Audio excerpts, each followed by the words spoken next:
Hey, how's it going everyone? This is K Collections, and this will be part 2 of the Chaldea Boys banner summary. So, if you haven't put on this banner yet, or if you're just wondering if Astolfo and Kid Gil are any good, I'll break down a few things about them and give you an overall opinion about them, and whether or not they're worth our precious Saint Quartz. Just to let you know, both these servants are going to be on the standard summoning pool, meaning you can get them anytime, so there's no rush. You skip this banner and get them eventually. Starting with best boy Astolfo, his attack cards consist of 3 quick, 1 arts, and 1 buster with a quick noble phantasm, so you can perform a quick brave chain with his NP, so I love the consistency there. What I don't really like, however, are his hit counts. His quick and arts does 2 hits, his buster does 1 hit, extra does 4 hits, and his noble phantasm does 1 hit. I'm sure you already know this, with such a low hit count for both his arts and quick, Astolfo will have quite a low NP gain and star generation, which having such a heavy quick deck, that's really a shame. But I mean, hey, he looks beautiful, right? I mean, just look at that artwork, he's sparkling. Moving on to his skills, monstrous strength increases his attack for 1 turn anywhere from 8% to 28% depending on the level. Honestly, it's an okay buff. The attack buff is relatively low compared to even Medusa, but the main problem, however, is that it only lasts for 1 turn. If it were to be, let's say, 3 turns, it will be so much better, but since it isn't, ideally you want to use this skill when you can perform a brave chain with his noble phantasm. Now, for his second skill, it's quite simple. This gives you a chance to stun 1 enemy. Of course, higher the skill level means higher the chance. Again, it's okay. Any stunning ability is great, especially to prevent enemy noble phantasm, but I wouldn't really rely on this skill until you have this skill up to around level 8 and up. Me personally, I feel more comfortable when the percentages are around 80% and above, but we all have our own comfort zones, so mine could be totally different from yours. Your comfort zone for percentages could be a lot lower or higher. Again, it depends from person to person.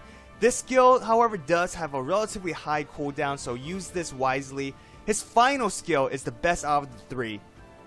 It gives a 65% chance to gain crit stars, increase star drop rate, and increases critical strength for 3 turns.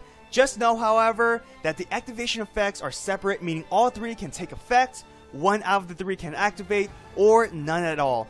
And that's the main issue, is that his best skill boils down to chance. It also has a relatively long skill cooldown as well. Post interlude, however, it does become better with a guaranteed increase in NP gain anywhere from 30% to 50% depending on level.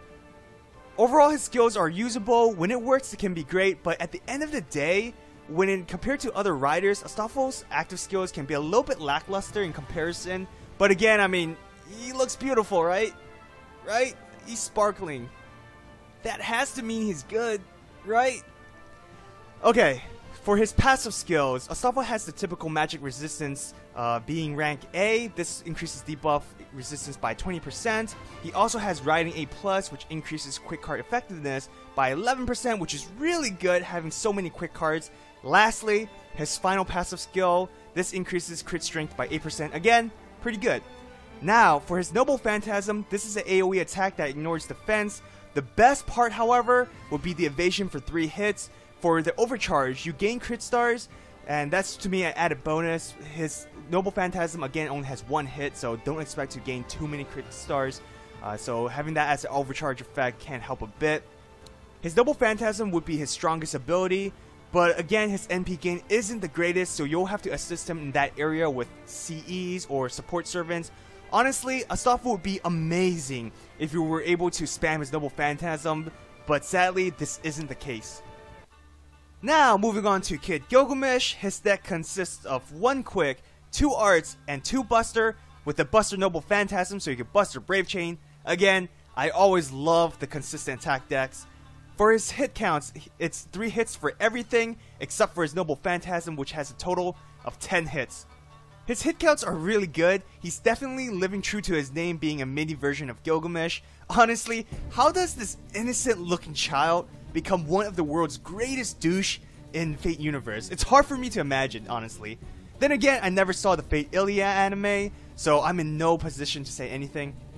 For Kid Gil's active skill, he has Charisma A+, which increases attack of all allies for 3 turns. Higher the skill level means higher the attack buff. This is honestly a great skill to have, especially for a 3-star servant. Being able to buff your team attack is quite simple, but can be very, very effective during missions. His second skill is a charm skill, which only affects humanoid enemies, and here's just a list of all those type of enemies. The percentage is quite low in my opinion, so this isn't a skill that you want to prioritize or rely on. And for his final skill, Golden Roll A, which increases NP gain for 3 turns, very useful, especially when his Noble Phantasm is one of his many strengths. For his passive skill, Magic Resistance E gives increase in debuff resistance by 10%, his second passive skill increases crit strength by 10%, and his final passive gives him damage plus of 175. For his Noble Phantasm, Gates of Babylon is a buster AoE that deals damage to all enemies, and its overcharge effect is where this NP really shines. It decreases all enemies' NP strength, critical strength, and debuff resistance, all lasting 1 turn. I admit, if it were to last for 3 turns, it will be significantly better, but ideally you want to time this NP correctly because the debuffs, again, only last a single turn. So use his Noble Phantasm to weaken your enemy's NP if you think you can survive it, or if you're able to, combine it with his servants that can debuff enemies, as there will be a higher chance of success. My final thoughts on Kid Gil, like I said, he's a mini Gilgamesh. His attack buffs is very useful in teams. Charm skill isn't as reliable though, and he has quite a good NP gain, so you could use his Noble Phantasm quicker and more often. Not to mention that he has a skill to help in that category as well. Overall, great consistency. For recommended servants, there's a lot of options. I always try to stick to 2 recommended servants just to keep this video as brief as possible. So Tamamo is one of the servants I do recommend. She can definitely help a lot. She can Arts Chain with Kid Gil, heal him if necessary, and increase his NP gauge. Her Fox Wedding skill in combination with his Golden Rule skill can increase NP even faster. Ideally, you want to perform an quick Arts Brave Chain with Gil when using those skills just to have maximum effect. Tamamo can also reduce Gilgamesh's skill cooldown, so that means you could potentially use his Charisma to boost all attacks every 4 or 3 turns if you max level that skill, of course. The second servant I do recommend would be Tesla. A great combo would be using both their Noble Phantasms together. Using Kid Gil's NP first, it will debuff enemies, but most importantly, reduce their debuff resistance, so when Tesla uses his Noble Phantasm, you'll have a higher chance to stun all of them. But honestly, that's just being way too fancy. Gil can also boost Tesla's attack, as Tesla will be your main attacker. For recommended craft essence, Halloween Princess can boost your NP damage while giving you a 50% NP charge. It's a nice balance, and Limited Zero Over if you want to take a more offensive approach.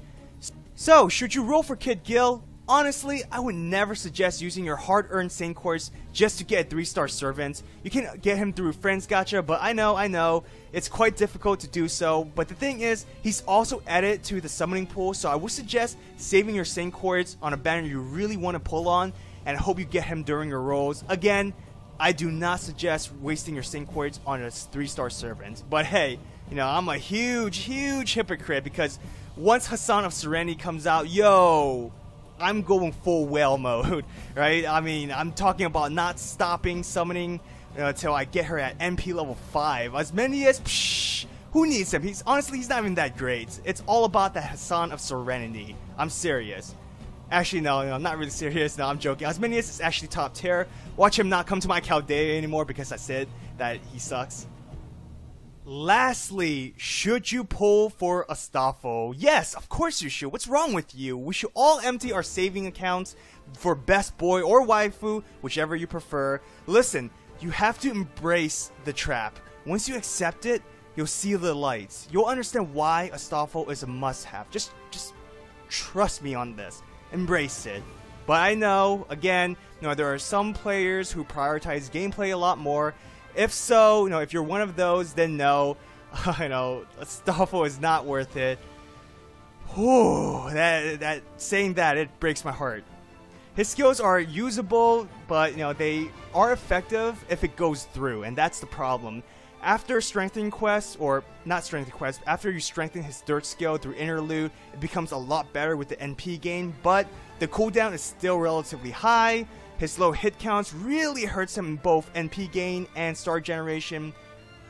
His Noble Phantasm is quite good as it's an AoE that gives him evasion, but that also means that's the only way he can survive an enemy NP attack should his stun skill fail. Of course, that's without help, and that's what he really needs. It's good help or good support and good CE in order to be effective in battle. For team composition, star generators are great as this really helps him in what he lacks. Being a rider class, he can absorb the stars effectively. Jack, Okita, Cursed Arm Hassan are great examples of servants to generate crit stars.